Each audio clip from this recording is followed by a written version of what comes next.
नमस्कार, मी महादेव साळुंके, राहणार पारे.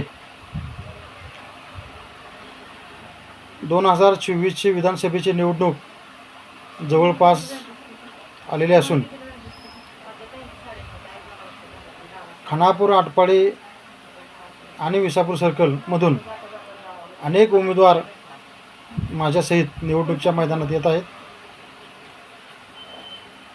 तसेच आटपाडी तालुक्याचे नेते माजी आमदार राजेंद्र अण्णा देशमुख हेही निवडणुकीच्या मैदानात येत आहेत. त्यांनी निवडणूक लढवणारच अशी भूमिका घेत आहेत. त्यांची भूमिका रास्त आहे. परवा त्यांनी भाजपमधून राष्ट्रवादीत प्रवेश केला, पण त्याच्या पाठीमागं अनेक हेतू असू शकतात. एकतर गर्दी गोळा करायची आणि कुणाला तर पाठिंबा द्यायचा, किंवा निवडणुकीची तिकीट घेऊन निवडणूक लढवायची, किंवा अपक्ष निवडणूक लढवायची.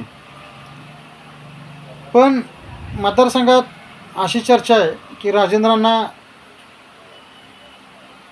कुणाला तरी पाठिंबा देतील आणि ये रे माझ्या मागल्या अशीच परिस्थिती तयार करतील, अशी सर्वसामान्य चर्चा चालू आहे. पण आटपाडी तालुक्यातील उमेदवारीने निवडणूक लढवावी ही त्यांची भूमिका रास्त आहे आणि त्यांनी निवडणूक लढवली पाहिजे, तरच आटपाडी तालुक्याची अस्मिता जिवंत राहील. अन्यथा कुणाच्या तर दावणीला आटपाडी तालुक्याला बांधून ते स्वतःचे आणि आटपाडी तालुक्याच्या सर्वसामान्य जनतेचे अपमान करणार का अस्तित्व टिकून ठेवणार, याचीही चर्चा चालू आहे.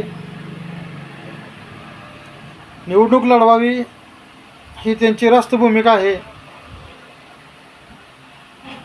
त्यांनी लढवलीच पाहिजे. जय हिंद, जय महाराष्ट्र.